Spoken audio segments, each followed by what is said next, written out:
What's up, beasties? It's Triple B, your friendly neighborhood bearded book beast. Welcome back to the channel, and welcome to a very special video where I have a special guest today, because we're talking about web serial, web novel, light novel, whatever you want to call it. It's a very interesting genre in the reading space that I want to learn more about. You may have heard of Worm, or Mother of Learning, or The Wandering Inn. These are just a few examples of popular web novels that are out there.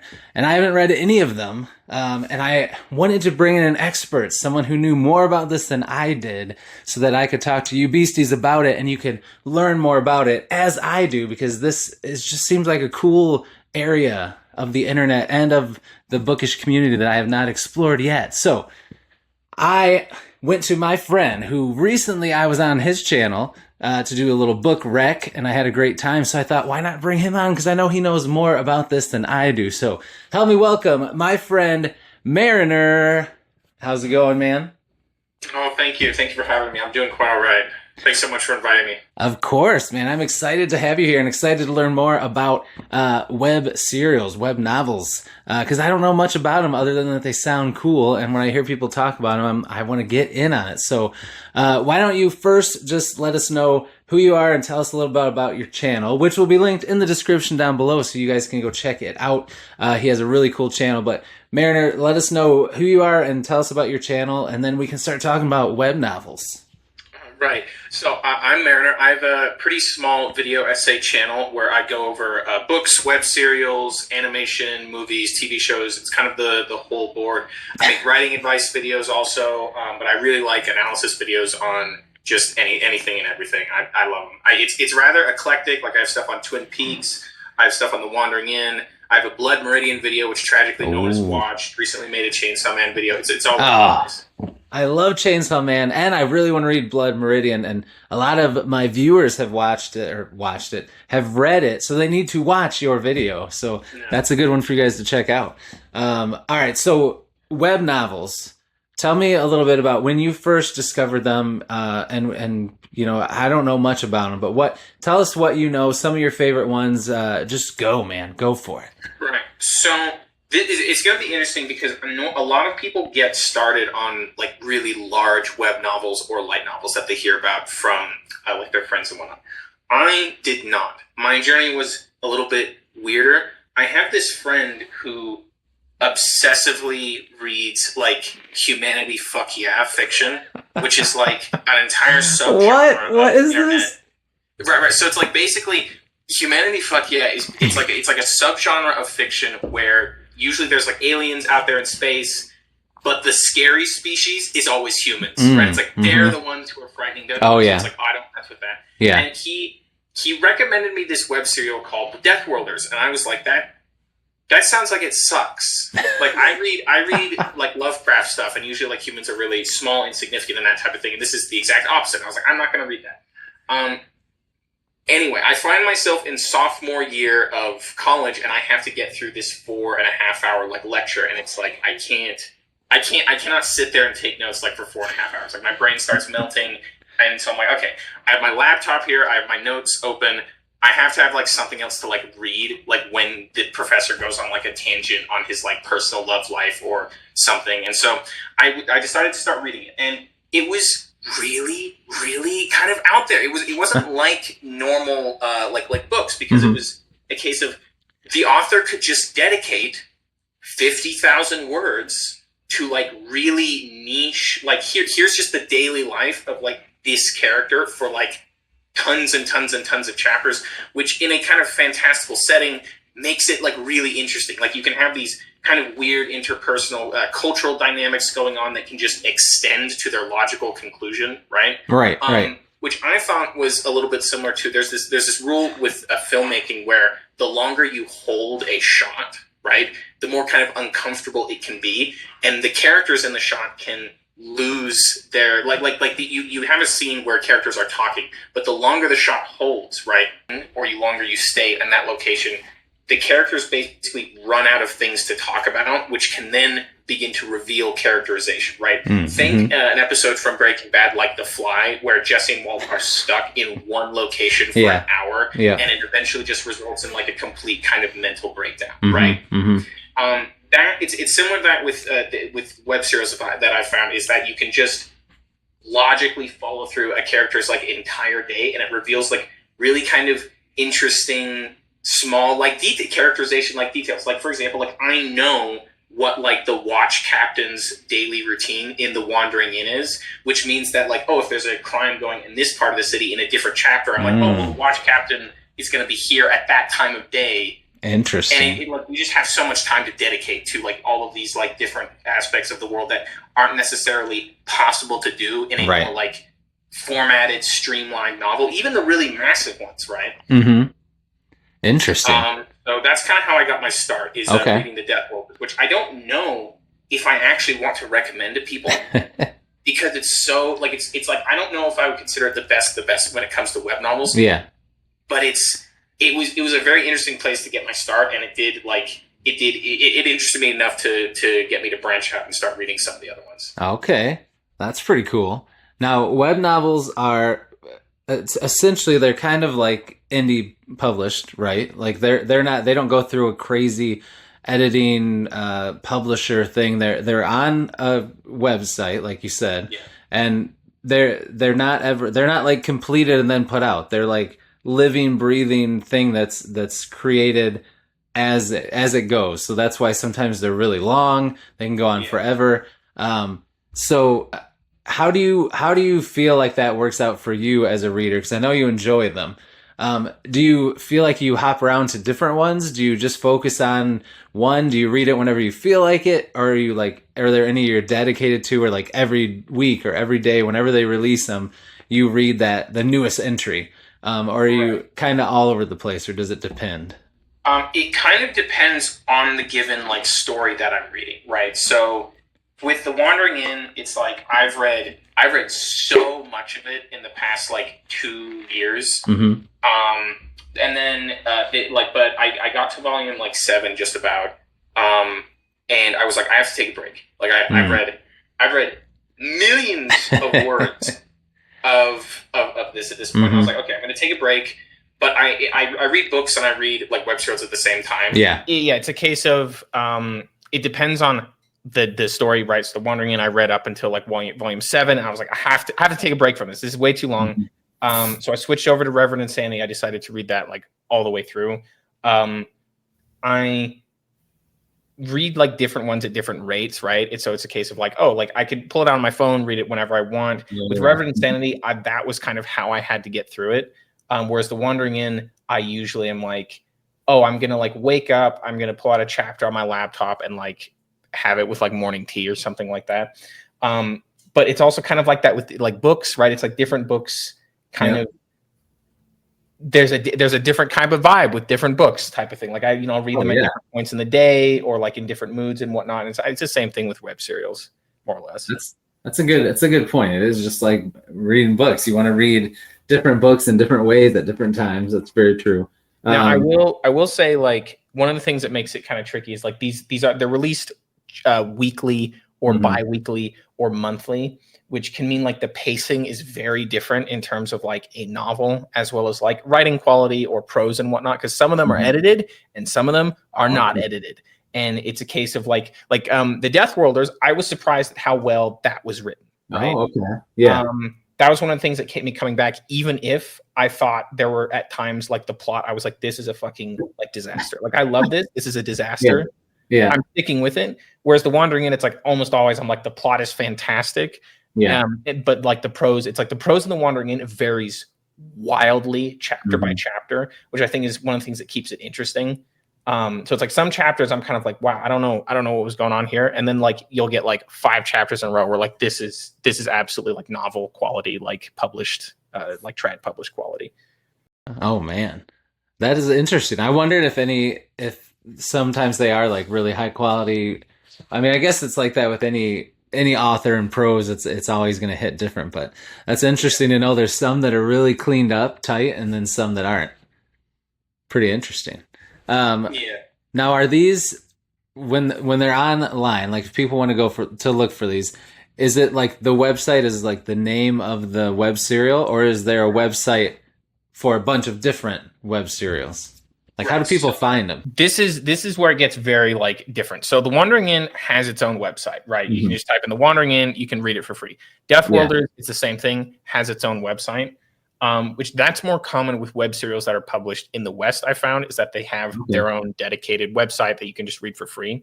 Yeah. With stuff like Lord of the Mysteries or Reverend Insanity, those ones you are usually on like a host website that just have a lot of like light novels on them. However, I don't actually know if you can read Reverend Insanity anywhere like traditionally anymore. I believe you have to like find it on like really it was banned in China. I believe it still is. It was a whole thing with it. You know, I'm not getting into that unless like it involves questions. But anyway.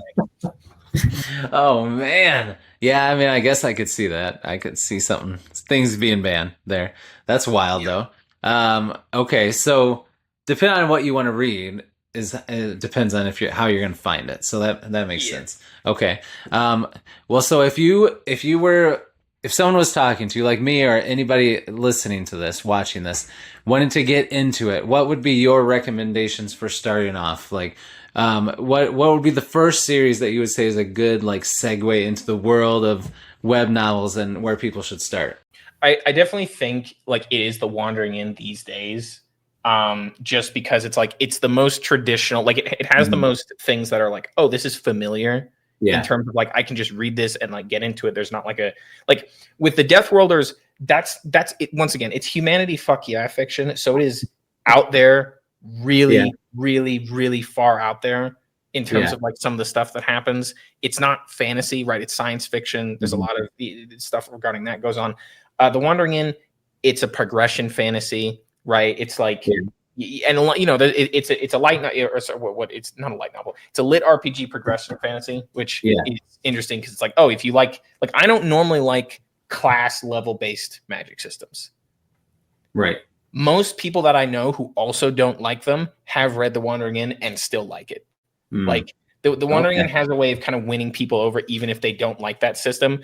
And I think it's because the Wandering Inn, so it has this like class and level based system, and then it also has like other magic systems in the world. Like it's a massive world, and so for people who love fantasy world building, there's stuff for people who like politics there. There's stuff for people who like monsters there. There's like horror sections, and there's a lot of like slice of life. Like, oh, I have to figure out how to make food this week, otherwise I'm not gonna so I don't starve. Right? How am I gonna make like this month's rent? There's a lot of really interesting things that go on with that. That's one of the reasons why I feel pretty safe recommending The Wandering Inn to everybody, just because of how much like it covers. I figured that one. It seems like that one is the go-to for a lot of people that love web novels. So once someone tries that out and they feel like they like the format and how everything works, what's something a little more advanced that you think would be a fun one that you would definitely recommend people check out? So this is where it gets a little bit trickier, because The Wandering Inn and the Deathworlders are the only Western web serials that I've read at this time. Okay. The entire rest of the category is all either like Japanese or Chinese stuff. Okay. And it's like I read the Deathworlders because it's like this is my science fiction web serial that I'm reading. I read The Wandering Inn because it's like this is my Western fantasy thing that I'm getting into. I want to recommend Reverend Insanity to people. I do.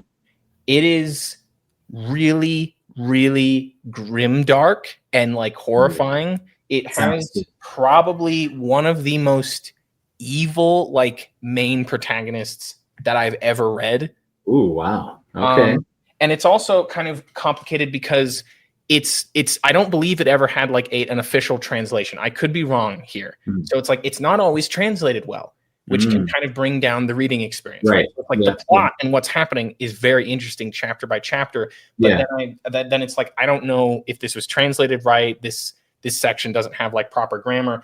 And then it's like, it'll be like that for like 5 chapters. And I'll just be like, God damn it. Like, why am I reading this? And then on the 6th chapter, there will be like the most beautifully translated section of like Chinese poetry where I'm like, that's why I'm still reading this. That's exactly why I'm sticking with it. So it's like I want to recommend Reverend Insanity, but it's like it's a very like The Wandering Inn can be pretty laid back at times. Like, not to say like intense things don't happen in it, right? It like they do.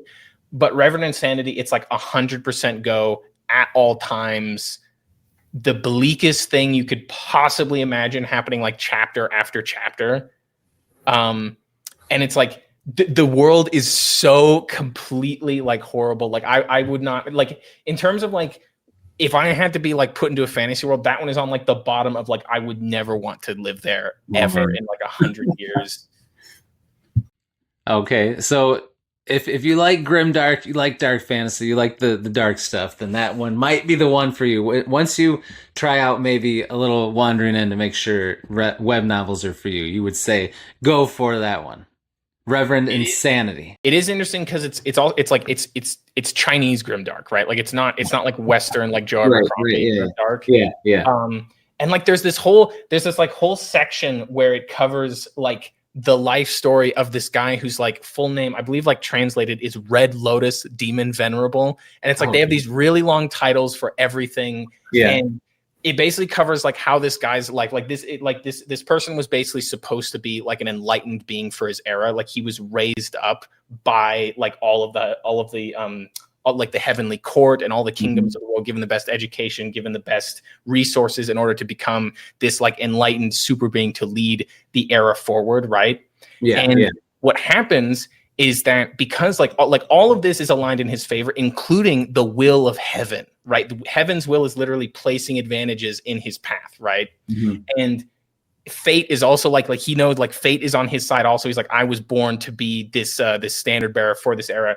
And so it's like he goes to like just a woman and he's like, yeah, we're destined to like be in love. And she's like, oh yeah, like you're guided by fate. Like obviously, like yes, we are. And then like she dies, basically. She dies helping him like ascend.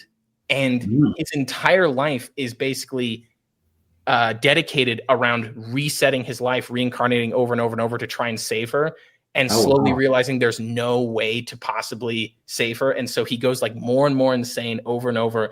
And it's like he's lived like 10,000 years just reincarnating over and over and over again. And then he like finally sort of finds a way to save her, but he realizes at that time, like he's changed too much. Like he's become like just a thing. Like he doesn't view people as people anymore because it's just like, I can reset anything.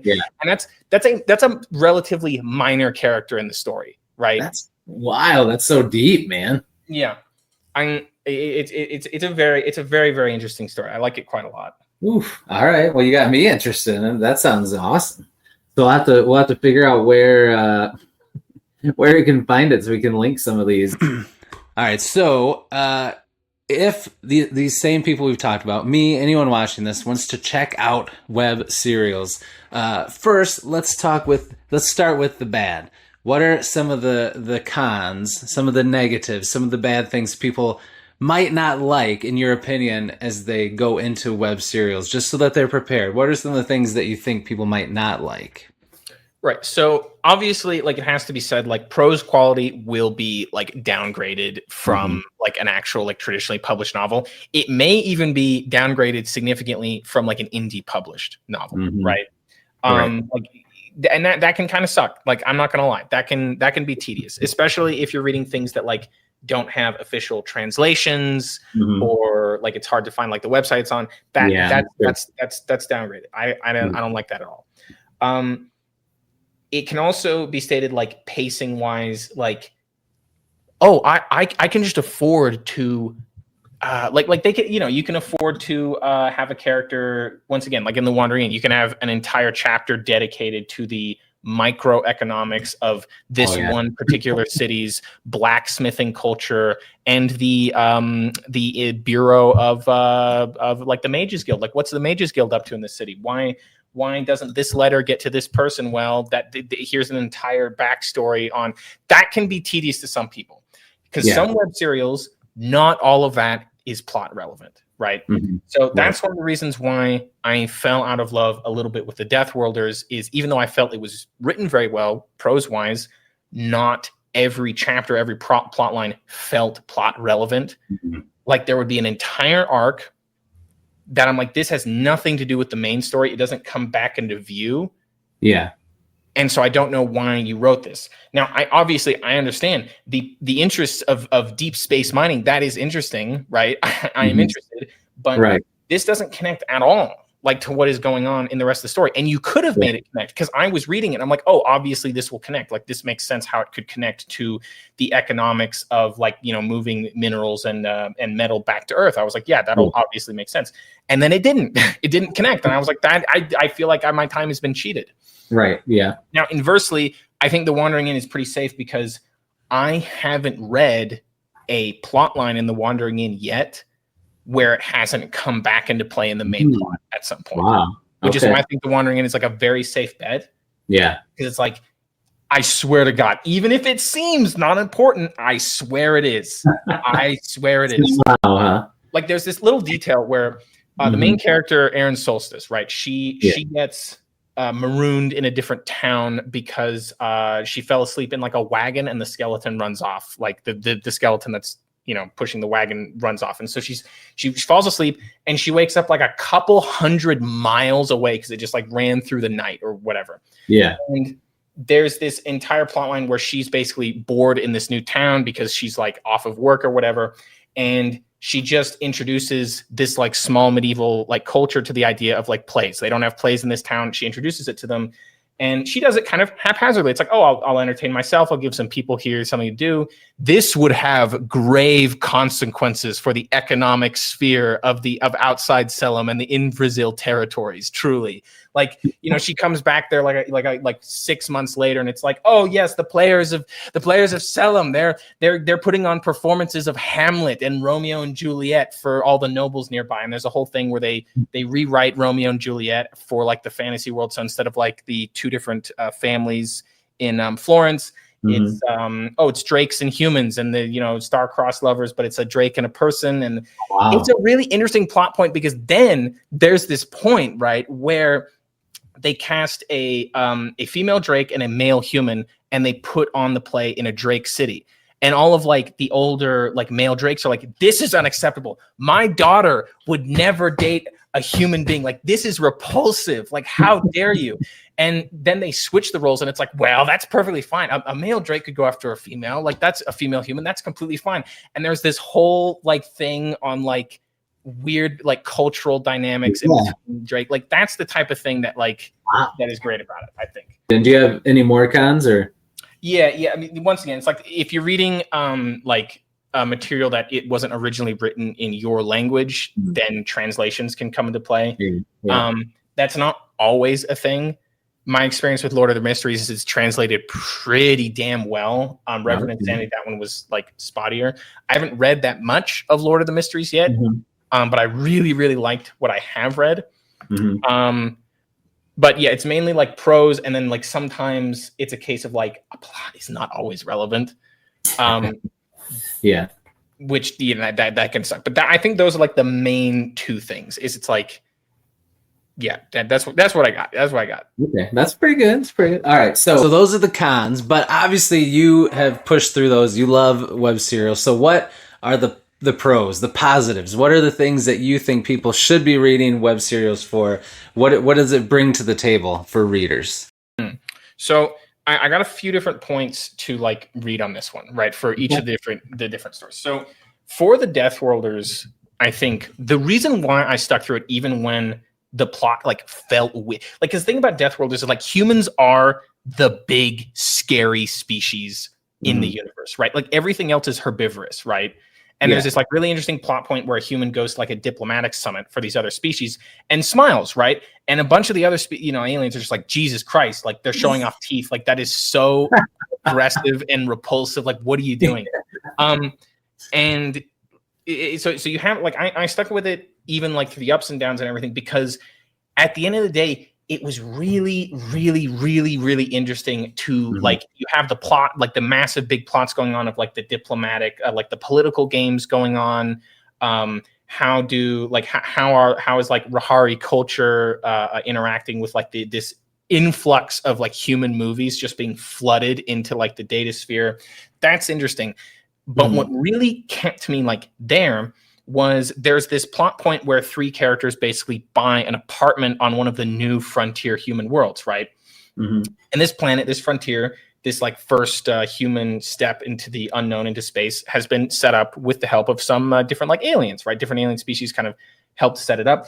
And it was really interesting to get like, you get these like 10 or 20 chapter periods of like very like low stakes, like how exactly, like what are the weird like cultural foibles of like, I'm going to the noodle stand where the Rahari are selling things, but it's like, oh, they're allergic to like X, Y, and Z. So it's like, how do they cater to like human palates and whatnot? How do like nurseries or like preschools operate when it's like a case of like human children, if they're playing too hard with like a Rahari cub, will break their bones because humans are like that much more, like our bones and muscles are that much denser. And it's like, how do you, and it's like chapters after chapters of that really lets you soak in the world.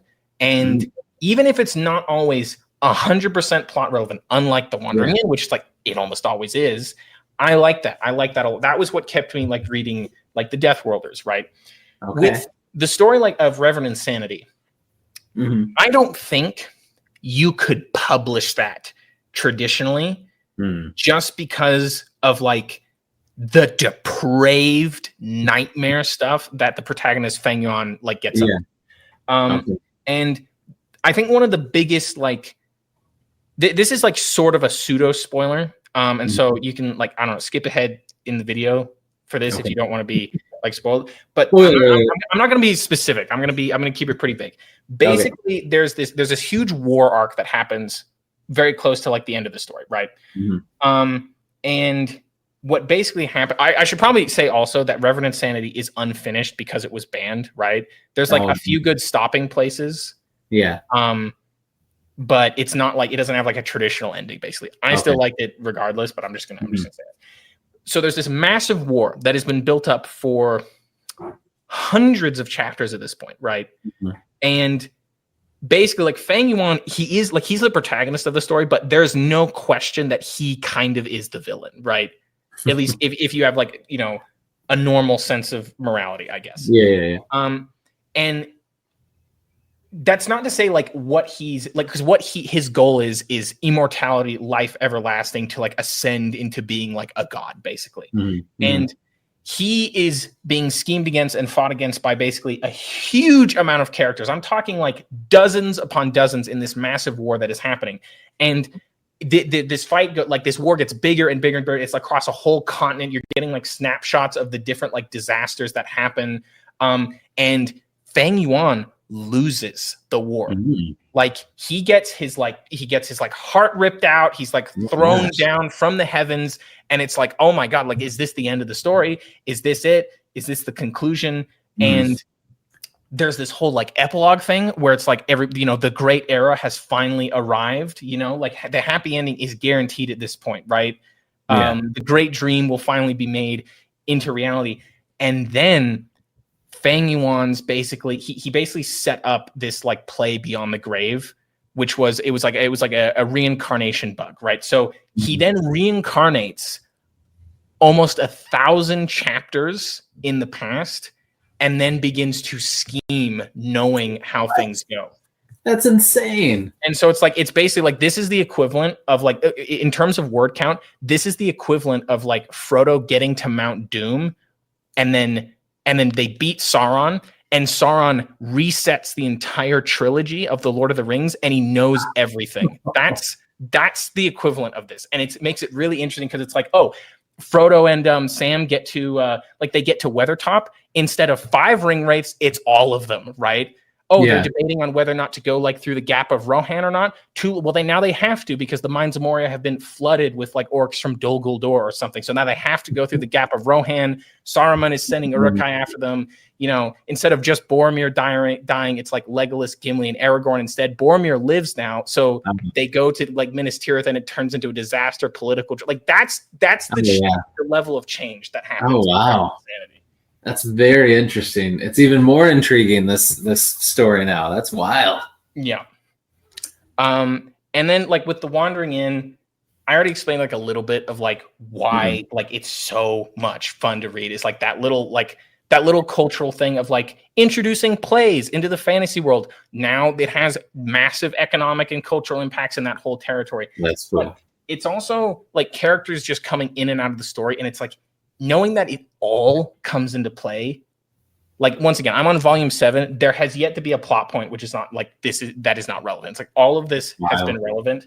Yeah. Which for 7 volumes, hundreds of chapters, millions of words is absolutely impressive. And I think like one of the parts that I can point to the most and be like, yes, that is there's my favorite character, Ryoka Griffin, disappears for an entire volume, right? She leaves in volume 4 and she's gone for the entirety of volume 5, right? And she comes back in volume 6, and there's this arc that takes place so far away from everyone else, like on the other side of the continent, with almost like an entirely new set of characters. But it's like it's like you kind of know that it's like all connected, right? So she's doing this whole arc that is it feels unconnected, right? It feels disconnected. Yeah. It's on the other side of the continent, disconnected from everybody else. No other characters that you know are really around. But it slowly builds from this, like, but it keeps like chapter after chapter, you keep getting this arc. Doesn't seem important, right? It's just Ryoka in this town helping this group of people recover after a like tragedy, right? Yeah. And it just keeps holding on this chapter. And I'm waiting like, okay, when are we going back to Aaron? When are we going back to Geneva? When are we going back to Tom the Clown? Like when is the actual plot of this volume going to continue? And it doesn't. It just stays on this arc, and it doesn't feel important. And it's like we've gotten chapters before where unimportant things happen, right? Yeah. Sometimes like 5 in a row, but this just keeps holding. And I'm reading this and I'm like, what exactly is this building to? Yeah. And eventually things begin to happen. Things begin to click into place. And what turns into this basically like what appeared to be this kind of magical mystery arc at first begins to turn into this really, really kind of hellish nightmare horror story about political assassinations, like what happens when civilians are caught underneath like the movement of massive like governments and states, how monsters, real monsters, like magical, horrible things will then creep into communities while states are busy or away or ambitiously like planning for wars, and they will prey on people, right? That's what this whole arc turns into. And it ends, and it doesn't have overt massive consequences outside of that area. Like it's a very like direct, personal, small scale arc, even if absolutely horrifying things happen and there are like political movements made in that corner of the world. It's like, it's very localized. But what it does is it affects the characters who are there. It affects Ryoka, it affects Wisteria, it affects, Emperor Locke and all who are right there. And then when they go out and meet back up with other characters, which is always inevitable, it comes with them. They carry forward like, the scars and wounds and like lessons that they've been taught, but they can also like, spread the word of like, oh, this is now a thing that is going on. This is now an issue we have to contend with. Man, that sounds pretty good. The witch arc in volume 6 is like one of my favorite arcs in the whole story. Like I love it so much. It is fantastic. Oh man. That's wild. Yeah, I mean, it's how long has, you talk about words and chapters and everything. Like, how many years has Wandering End been going? Do you know? It must have started before 2020. I want to say like 2018. But I don't actually know. It was before COVID, right? It was definitely before COVID. I'm just gonna look that up. Okay. Yeah.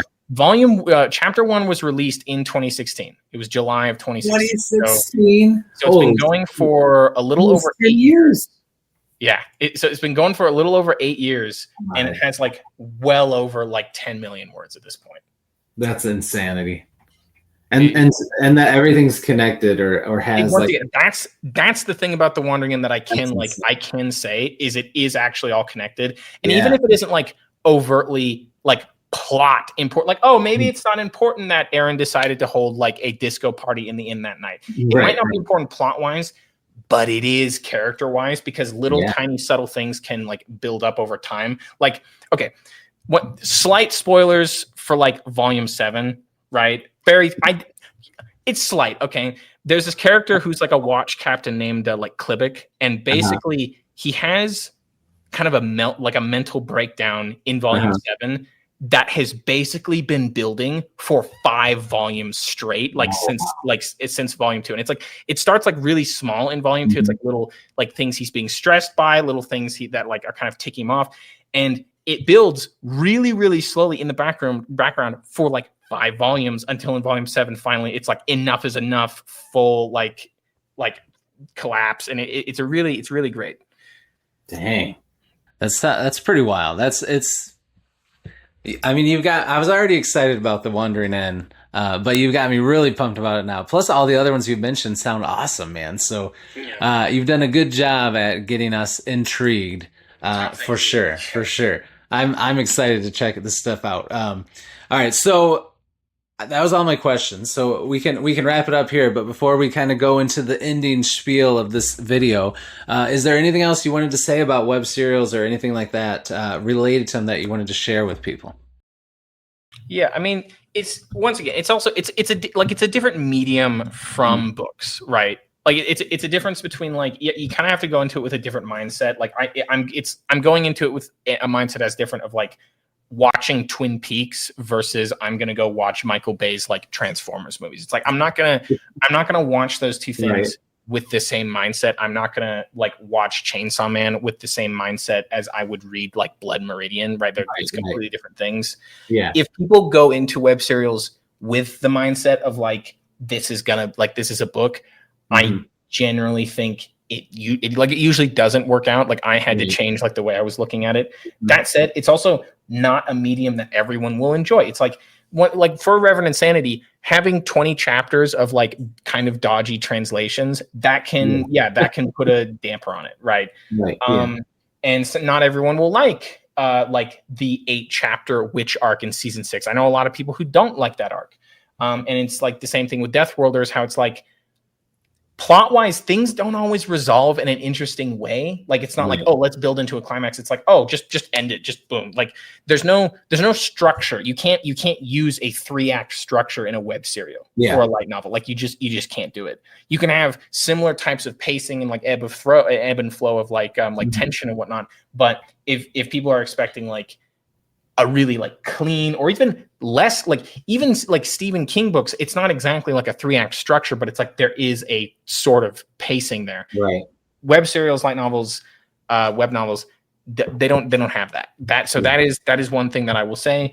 And if people don't like them, like that's also perfectly fine.